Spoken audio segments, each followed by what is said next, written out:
And so at some point, white people, we really do get fatigued. We do. Black fatigue. Sorry. Black fatigue. They have the lowest suicide rate. They do kill each other a lot. And that's kind of what happened for years with white people. They would keep saying that it was the white people that were racist, and it was the white people that, we were just attacking them or whatever. But because I would say generally, we're not trying to hurt anybody. We're not trying to even see color, but it's like they just keep milking this and milking it. And at some point, we get tired.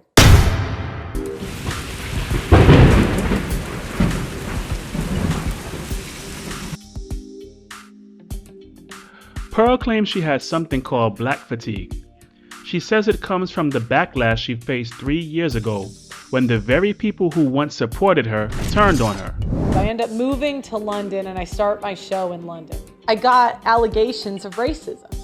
I was told I was a colonizer. I had a colonial mindset, whatever that means. And I had all of these YouTubers I worked with throw me under the bus because I interviewed somebody they disagreed with, or I said things that they disagreed. These were people that worked with me, and this was with a almost 100% black staff.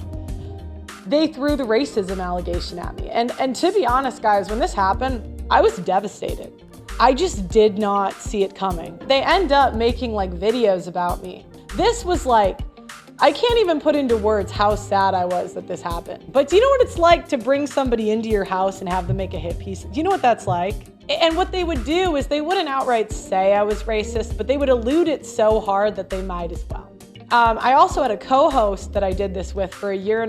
And I would say that was my moment personally of black fatigue. It wasn't really the BLM.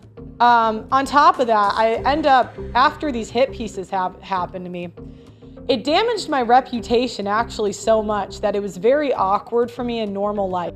And so at some point, white people, we really do get fatigued. We do. But what Pearl won't say is that she wasn't only criticized by black creators. She also faced exposés from her own friends and other white creators at the exact same time. Some of her own white friends made entire videos about her, reaching millions of views. They exposed a lot of her hypocrisy. And it turns out that Pearl actually got catfished by an obese man with 2 children on TikTok. Baby, when did we start dating? Yep, that's right. An obese man with 2 children on TikTok. And I point out that he's obese because Pearl is constantly dunking on fat girls. Why do I need to look at your rolls? And then I have to go on social media. Then boom, whale. Boom, another whale. The cherry on top is that Pearl has been pretty adamant about men having children being a deal breaker for her. For me personally, I'm not into the guys with kids. It's not my thing. Instead of immediately breaking up with him for hiding 2 whole children from her, she instead takes him in to live with her and her family to mooch off of them. Pearl has the absolute audacity to tell women to pick better when she literally got catfished by some girl's obese baby daddy on TikTok. Pearl herself in her content comes across as quite unlikable. She acts like she's bored constantly. She acts like she doesn't want to be on camera, like she doesn't want to be there. She has no passion or excitement for her work. And as I think I'll say later in the video, if you don't seem like you care about your work, why should I? All of her videos are just her monotone and miserable looking.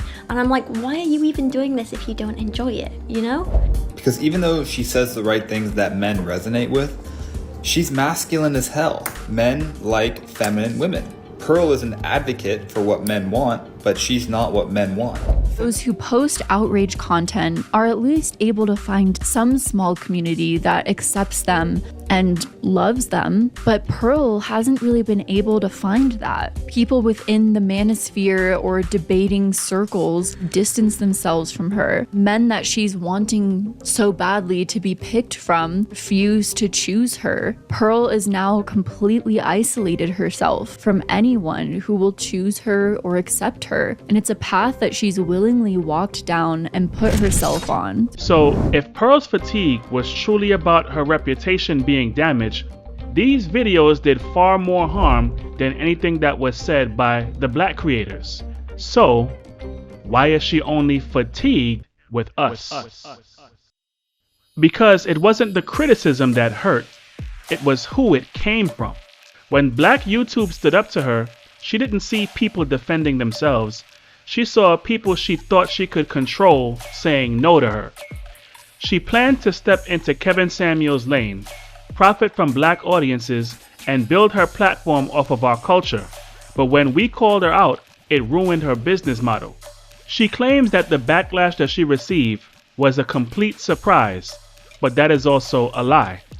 She was warned beforehand by YouTuber Anthony Brian Logan not to host Nick Fuentes on her show. There's a lot I want to say about this, but a quick Cliff Notes version before we get to the videos and the tweets, things of that nature. Just Pearly Things is a white American YouTuber, and her content deals mostly with Black issues. So at the height of her success on YouTube, what does she do? Bring on notorious racist, anti-Black racist, and also anti-Jew racist Nick Fuentes. Oh boy. They're gonna get trouble. This sounds similar to the slavery stuff too, because that's literally the founder of, or the guy who made Roots said, I wanted a myth for my people to live by. So they often, but that's what they do, is they embellish. And I'm not trying to say it wasn't horrible, it was. Right. But they want to make it like more horrible so that they can control people. See, right when she was saying that, she knew she was messing up. It doesn't even matter if what she's saying has any kind of fact to it. It doesn't matter because it's the perception. Why would you do this? Why would you bring a guy like this on? And she can't say that she didn't know any better. She can't say that because many of us warned her about it. Okay, that is a picture of a meetup. So again, if this is your meetup, this is who you have around you, 80-90% Black people, maybe it didn't make any sense to bring on a guy like Nick Fuentes.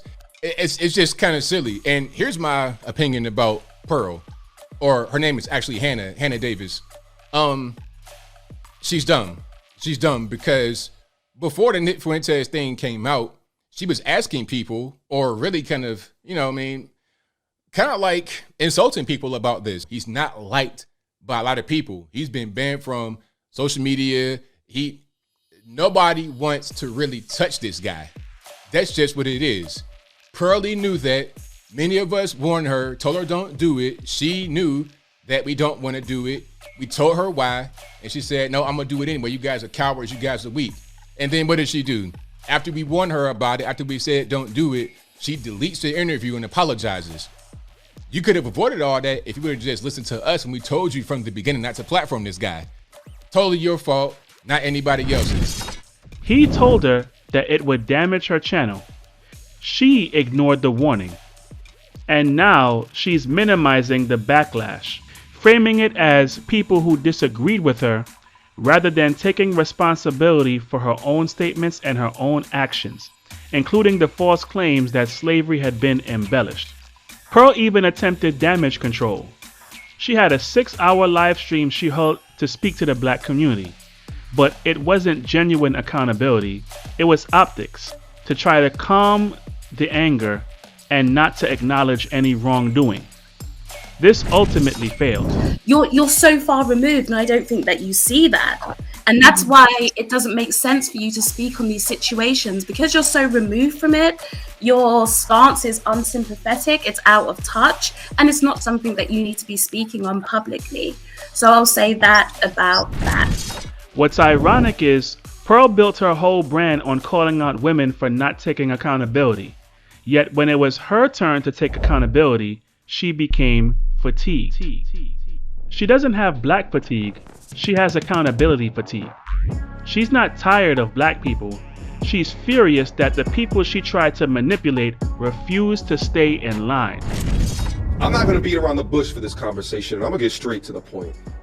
Pearl, you f***ed up. You knowingly invited a white supremacist and a self-proclaimed racist onto a platform which is primarily supported by, at least initially, and produced by Black people. This comes across as insensitive to downright nasty. And I want to be clear, it's not just inviting said person to the conversation that's upsetting, because conversations with people who don't agree with each other or don't agree with a particular position, if done in a healthy way, can promote civil discourse.